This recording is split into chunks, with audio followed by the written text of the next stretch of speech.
Hi folks, I'm Sean McCormick and welcome to my channel.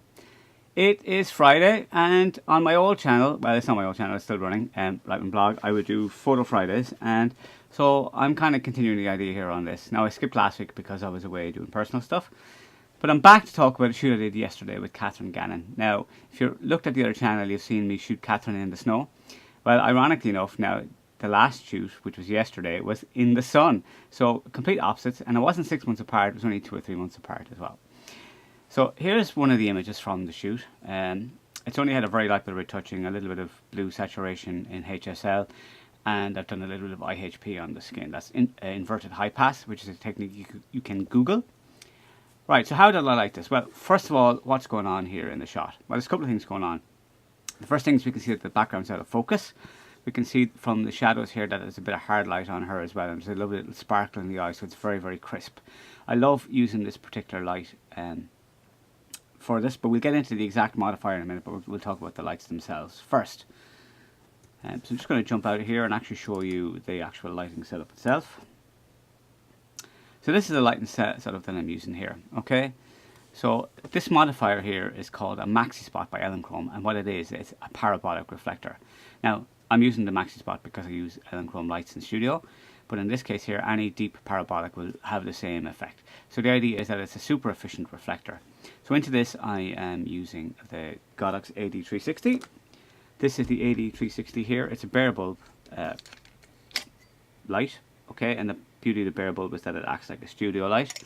Now, while I was using this, I wasn't using it at full power, so I could have had a much slighter setup in the form of an AD200. At full power probably would have done the same job. So I was running this between a quarter and half power depending on how close I was. If I was doing tighter shots I could be closer. So let's have a look at what's going on with that again. And you're going to see some of the shots that I took here as well. These are not edited shots now, but they will be edited. This I think is a light bit of editing on it. And the next version might be the unedited version. So as you can see here, we got lovely, just going to zoom in all together, if it'll let me. No, it doesn't want to let me. It's being very funny with the pixels there. Let me jump back out here and go back to this one here.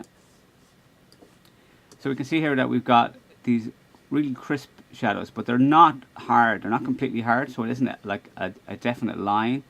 You know, you can see that there's a little bit of a shadow transfer, and that's what I really like about the Maxi Spot as well. But it gives this lovely crisp definition in the skin and stuff like that, so I really, really like it for that. And again, it's just about, so this is completely straight out of the camera. It's an embedded preview, so I'm using Pro Neg for that as well. So now with this, let's jump back to this image here for a second. So as I said with this, we have this creamy background. Did I get this using high speed sync? No, I didn't. And the reason I couldn't, for some reason, my trigger, which is the X1TF, is not letting me do high-speed sync at the moment on either the AD360 or the V850 Mark II. But it is giving me high-speed sync on the TT350, which obviously isn't powerful enough in this case here. So I'm not sure what's going on with that. So what I had to do instead is I had to go and get a filter.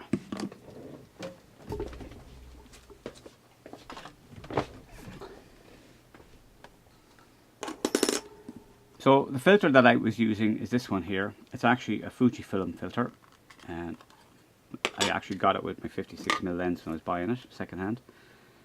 So it is a 4-stop, so that is or is it? No, it's a 3-stop. I tell a lie, it's a 3-stop. It's an ND8 filter, so it's a 3-stop filter that allows me to cut 3 stops of light. So I was actually shooting these around f5 or f5.6 because the sun wasn't the whole way up fully in the sky. I'm also backlighting, you know, I'm shooting into the light rather than shooting with the light. So it does kind of change it away from that sunny 16 rule. So I was able to shoot about f5 with this. I'm at ISO 200 because I'm on the Fuji camera and the base is 200. Yes, I've done a little flip here in case you're wondering. I needed to size it to a 4x5 shape for Instagram. So I do a little bit of flip on the edges. I've set up an action to do that so I don't have to think about it too much. So with the filter on, it allows me to get f5, and so f5 allows me to have the background out of focus while my model is crisp. And the other thing as well is that there's a colour thing going on here as well. So if you notice that We've got blues matching blues in the scene. We've got dark browns matching dark browns. We've kind of lighter tones matching the lighter tones in the image, and then we've even got whites with the waves. So the actual outfit and the tones in it match the background as well. So I've gone for a little bit of colour harmony with that as well. It's pretty straightforward to set this up because I'm shooting at 1/250 of a second, so I'm shooting at my sync speed. The filter has helped me allow me to get down, and this was shot on the 56. Some of the others I shot on the 52. This is a fixed ring, so it's a 62mm.